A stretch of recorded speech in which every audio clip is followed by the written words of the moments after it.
அன்பானவர்களே, அன்பு வணக்கங்கள். இறந்தவர்கள் அனைவருமே அவர்களுடைய குடும்பத்தாரிடம், குடும்ப உறுப்பினர்களிடம் சிலவற்றை செய்யுமாறு கெஞ்சி கூத்தாடி கேட்கிறார்கள். அவர் தான் இறந்துட்டாரு, அவருக்கு நம்ம எது செய்து என்ன பலன் தரப்போகுது, அதனால ஏதாவது பயன் கிடைக்க போதா அவருக்கு,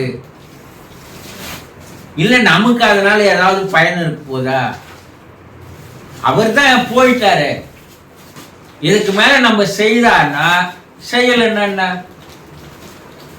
அப்படித்தானே கேட்குறீங்க. அப்படிதான் நிறைய பேர் எண்ணிக்கொண்டு இருக்கிறீர்கள்.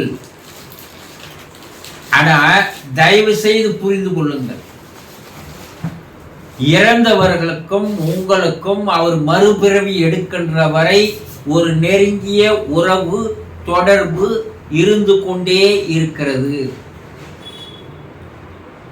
அது உடனே அந்த உறவு முறிந்து போடவில்லை, முடிவுக்கு வரவில்லை, தொடர்கிறது. இது எத்தனை பேருக்கு தெரியும்னு தெரியாது. ஆனா அந்த இறந்து போனவர்களுக்கு நீங்கள் செய்ய வேண்டிய நன்றி கடன் என்று சில காரியங்கள், செயல்கள் இருக்கிறது. ஏன்னா அவங்க இல்லைன்னா நீங்க இந்த உலகத்தில் இல்லை. அவர்களால் தான் நீங்கள் இந்த உலகத்திற்கு வந்தீர்கள், அவரால் தான் நீங்கள் வளர்ந்தீர்கள், அவர்களால் தான் நீங்கள் படித்தீர்கள், அவர்களால் தான் நீங்கள் சம்பாதித்தீர்கள். முழு காரணம் தாய் தந்தையே இல்லையா? அவங்க இல்லைன்னா நீ இல்லை. அவங்க வாழ்நாள் முழுவதும் உங்களுக்காக மட்டுமே வாழ்ந்தார்கள். அவங்களுக்குன்னு வாழல, அவங்களுக்குன்னு ஒரு சந்தோஷத்தை அவங்க அனுபவிக்கல. நீ சந்தோஷப்பட்டா அதுதான் அவங்க சந்தோஷம், நீ ஆனந்தப்பட்டா அதுதான் அவங்க ஆனந்தம், நீ கண்ணீர் விட்டா அவங்க கண்ணீர் அதான். அப்போ நகையும் சதையுமாக அவர்கள் உங்களோடு இருந்தார்கள் இல்லையா? அவர்கள் உங்களை கண்ணின் இமை போல பாதுகாத்தார்கள் இல்லையா?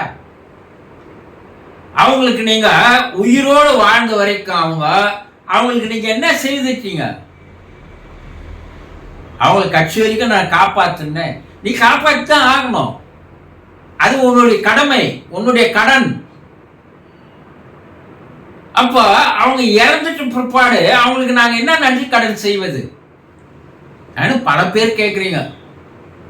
நாங்க அவங்க நல்லதான் வச்சிருந்தோம் குருஜி, எந்த ஒரு குறையும் இல்லை, அவங்கள நல்லா பார்த்துக்கணும், அவங்க உடம்பு சரியில்லாதப்ப ஹாஸ்பிட்டலுக்கு இட்டுன்னு போனோம், அவங்கள நல்லா கவனிச்சோம், எங்கள் அப்பா அம்மா எங்கள் பேரில் ஒரு குறை சொல்ல முடியாத அளவுக்கு நாங்கள் கவனித்தோம், இப்போ நாங்கள் செய்ய வேண்டியதெல்லாம் செய்துட்டோம், இனிமேல் நாங்கள் என்ன செய்யணும் கேட்குறீங்கள? நீங்கள் எது செய்தாலும் அவர்கள் இறந்த பிற்பாடு அவர்கள் ஆன்மா சாந்தி அடைவதற்குண்டான வேலையை நீங்கள் செய்தீர்களா? இது பித்ரு கடன். அந்த கடன் ஒன்று இருக்குது. பெத்த பிள்ளைகள் எல்லாம் அந்த பெற்றோர்களுக்கு செய்ய வேண்டிய கடைசி கடன் பித்ரு கடன், இறந்து போன முன்னோர்களுக்கு செய்ய வேண்டிய கடன். அதை பல பேர் செய்யாமலேயே விட்டுடுறாங்க. இப்ப நாகரிகம் வளர வளர அதெல்லாம் செய்வதே இல்லை. அப்பா அம்மா இங்க இருக்கிறாங்க, பிள்ளைங்க வெளிநாட்டில் இருக்குது, இறந்து போன நேரத்துக்கு வரவும் முடியதில்லை, அவங்க கொல்லி போட வேண்டியதுக்கு வேற எவனும் கொல்லி போடுறான்.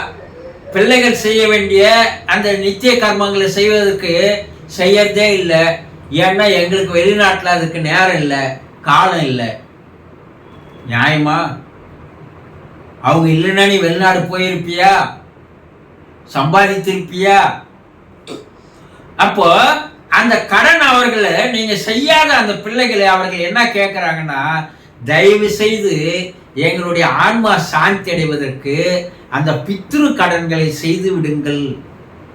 நாங்கள் எங்களை அல்லாடி கொண்டிருக்கிறோம், அலைக்கழிக்கப்பட்டு கொண்டிருக்கிறோம், துன்பத்தில் இருக்கிறோம், துயரத்தில் இருக்கிறோம், வேதனையில் இருக்கிறோம், கண்ணீர் விட்டவாறு இருக்கிறோம். இந்த வேதனையிலிருந்து எங்களால வெளிவர முடியல. காரணம், நீங்க அந்த கடன்களை செய்யாததால் நாங்கள் சிக்குண்டு கிடக்கிறோம். அங்க இருக்கிற ஆன்மாக்கள் தன்னுடைய பிள்ளைகளை கெஞ்சி கூத்தாடுகின்ற, செய்யுங்கள் என்று வேண்டுகின்ற, கண்ணீர் விட்டு கதறுகின்ற ஒன்று இந்த பித்ரு கடன்கள் என்று சொல்லக்கூடிய அந்த சடங்குகள் ஆகும். அப்ப அந்த பிண்டதானம், சிராத்தம் போன்ற சடங்குகளை செய்ய வேண்டும். இல்லைங்க, எங்களுக்கு அதுக்கு நேரம் இல்லை, நான் வெளிநாட்டில் இருக்கிறேன், அங்கே சரியான புரோகிதர் கிடைக்கிறது இல்லை, அங்கே குள நீரெல்லாம் இல்லை, அதனால என்னால் செய்ய முடியல. அமாவாசை அன்னைக்கு ஏதாவது படையல் போட்டாலும் அங்கே யாரும் பிச்சைக்காரன் இல்லை, அங்கே காக்காவே இல்லை. என்ன நான் சாக்கு சொல்றீங்க? சரி, இதெல்லாம் நீங்க புறத்தால் செய்கின்றது. ஆனால் அகத்தால் உங்களால் உலகத்தில் எந்த மூலையில் இருந்தாலும் நீங்க அவர்களுக்காக இறைவனிடம் பிரார்த்தனை செய்யலாம் இல்லையா? இதுக்கு நாடு என்ன இருக்குது, தேசம் என்ன இருக்குது, மொழி என்ன இருக்குது, ஜாதி என்ன இருக்குது, இதற்கு நேரம் இருக்கிறது இல்லையா? அப்ப செய்யலாம்ல. அந்த பிரார்த்தனை என்பது இறைவனிடம் நீங்கள் அவர்கள் அது போல வேதனையிலிருந்து விடுபடுவதற்கு, இறைவா அவர்கள் மீது இரக்கம் காட்டுங்கள், அவர்கள் அந்த சிக்கல்ல இருந்து விடுவிக்க தயவு செய்து அருள் கூறுங்கள், அவர்களை காப்பாற்றுங்கள், அவர்கள் ஆன்ம சாந்தி அடையட்டும், அமைதி அடையட்டும், அவர்கள் மறுபிறவை நோக்கி செல்வதற்கு வழிகளை காட்டுங்கள். ஒரு நாளைக்கு ஒரு 5 நிமிடம் அவர்களை விடுதலை செய்ய, வேதனையிலிருந்து அவர்கள் வெளிவர, அவர்கள் மனம் அமைதி அடைய நீங்கள் இறைவனிடம் பிரார்த்தனை செய்யலாம் இல்லையா?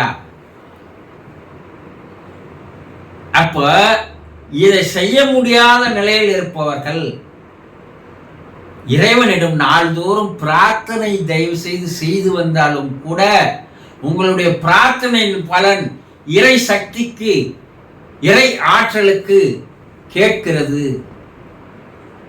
நீங்கள் எதை ஒன்றை தொடர்ந்து நினைத்து வருகிறீர்களோ, ஒருத்தரை பத்தி நீங்க நினைச்சிட்டே இருக்கிறீங்க, ஒரு 10 நாளைக்கு 20 நாளைக்கு நினைக்கிறீங்க இல்லையா? அப்போ ஒரு குறிப்பிட்ட நாளுக்கு அப்பால் அவர் உங்க எதிரில் வந்து நிற்கிறார். பா, உன்னை நினைச்சிட்டே இருந்த, நீ வந்துட்டப்பா சொல்றல, நினைத்தேன் வந்தாய் 100 வயது சொல்றோம்ல. அப்ப எப்படி அவங்க வந்தாங்க? உங்களுடைய நினைப்பினுடைய எண்ண அலைகளானது யாரை பற்றி நீங்கள் நினைத்தீர்களோ அவரிடம் பிரபஞ்சத்தில் அந்த நினைப்பின் எண்ண அலைகளானது நேரடியாக போய் அவரிடம் சேர்கிறது. அவர் அதை ரிசீவ் செய்கிறார். ஒன்று நேரில் வரார், இல்லை தொலைபேசியில் தொடர்பு கொள்கிறார். உலகத்தின் எந்த மூலையில் இருந்தாலும் உங்களால் ஒருவரை தொடர்ந்து நினைத்து கொண்டே இருப்பீர்களேயானால் அவரிடமிருந்து தக்க பதில் வரும் என்பதை விஞ்ஞானம் நிரூபித்து காட்டியிருக்கிறது. அப்ப நீங்கள் தொடர்ந்து பிரார்த்தனை செய்யும் போது இறை ஆற்றலிடம் கூட உங்களுடைய பிரார்த்தனையினுடைய எண்ண அலைகள் போய் சேரும் இல்லையா? இது நடக்குதுன்னா அதுவும் நடந்துதானே ஆகணும். அப்ப அந்த இறை ஆற்றல் உங்களுடைய பிரார்த்தனைகளை, கோரிக்கைகளை, வேண்டுதல்களை ரிசீவ் செய்து கொண்டு அதற்குண்டான செயல்களை அது செய்கிறது என்று வேதகால ரிஷிகள் தங்களுடைய அக ஆராய்ச்சிகளின் மூலமாக கண்டுபிடிக்கப்பட்டு கூறியிருக்கிறார்கள். பா, நீ உன்னுடைய இறந்த தாய் தந்தை, உன்னுடைய கணவன் மனைவி, உன்னுடைய பிள்ளைகள் யாராக இருந்தாலும் அவர் மேல் உலகிலே ஆவி உலகிலே இருக்கும் பொழுது அவர்கள் அந்த ஆவி உலகில் படுகின்ற துன்பத்திலிருந்து விடுபடுவதற்கு நீங்கள் தொடர்ந்து பிரார்த்தனை செய்தால் இறையாற்றல் அதற்குண்டான செயலை செய்து அவர்களுடைய சிக்கலிலிருந்து, வேதனையிலிருந்து அவர்களை விடுவிக்கப்பட்டு மன அமைதி, மன சாந்தி அடைய செய்து மறுபிறப்பிக்க அவர்களை அனுப்பி வைக்கிறது என்று வேதகால ரிஷிகள் அக்காலம் முதல் கூறி வருகிறார்கள். அப்ப அவங்க வேண்டுவது என்ன?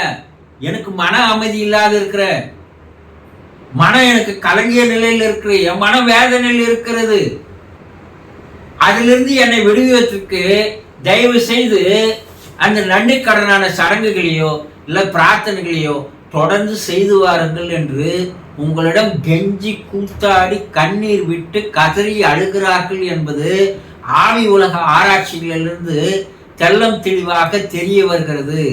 இனிமேலாவது இறந்து போன அந்த பெற்றோர்களுக்கோ கணவன் மனைவிகளுக்கோ உங்களால் சடங்குகளை செய்ய முடியவில்லை என்றாலும் கூட பிரார்த்தனைகளை நீங்கள் இருந்த இடத்திலிருந்தே செய்யலாம், செய்து வாருங்கள்.